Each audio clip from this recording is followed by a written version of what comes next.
Les travaux de la table ronde sur l'état de siège dans les provinces du Nord Kivu et de l'Ituri ont touché à la fin ce mercredi 16 août 2023 au Palais du Peuple.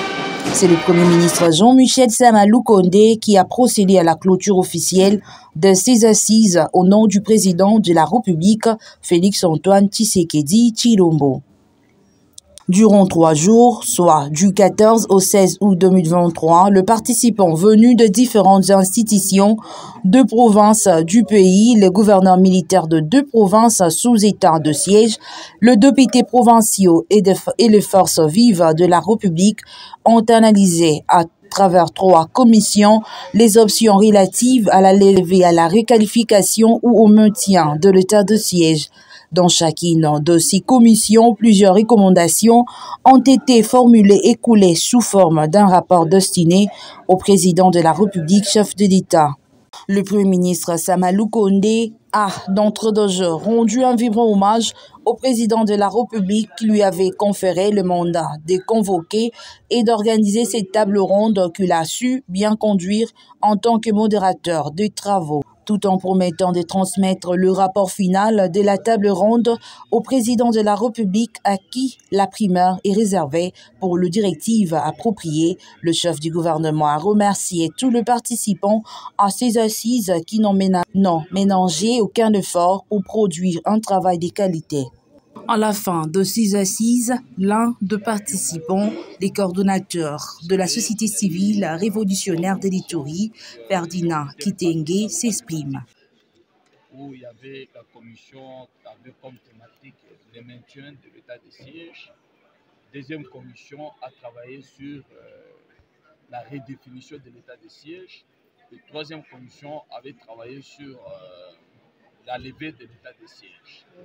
Et toutes les propositions dans la plénière, nous avons tiré les conséquences.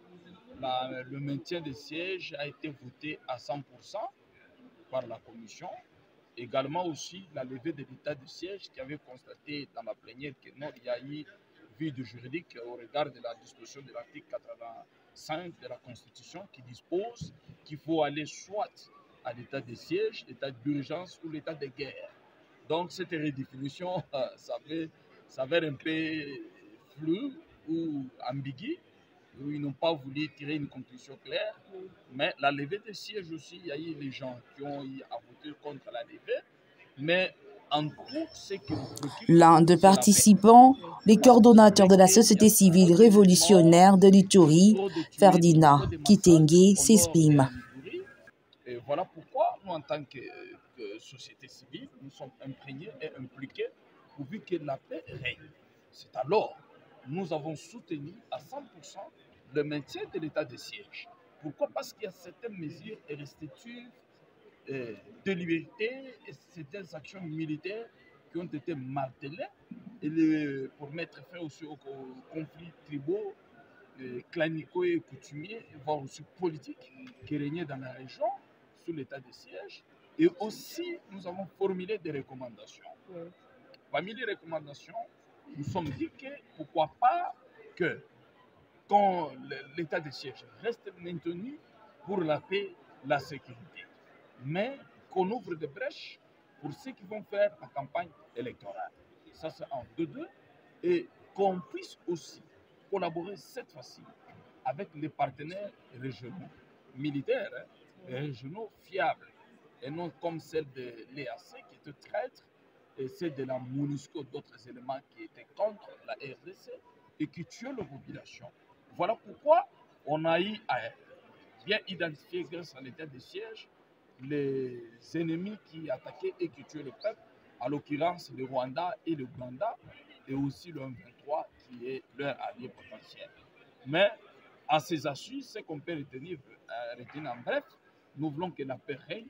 C'est alors, dans nos recommandations, on a recommandé, la recommandation majeure est que l'état de siège reste maintenu, qu'on puisse revoir à tout moment les animateurs, qu'on puisse revoir à tout moment les secteurs opérationnels, militaires, et qu'on renforce jusqu'à tel point qu'on envoie aussi les éléments militaires fraîches avec une logistique complète pour attaquer et repousser l'ennemi, en fait, de restaurer l'autorité de l'État et la paix définitive. Voilà ce qui a été dit pendant ces assises.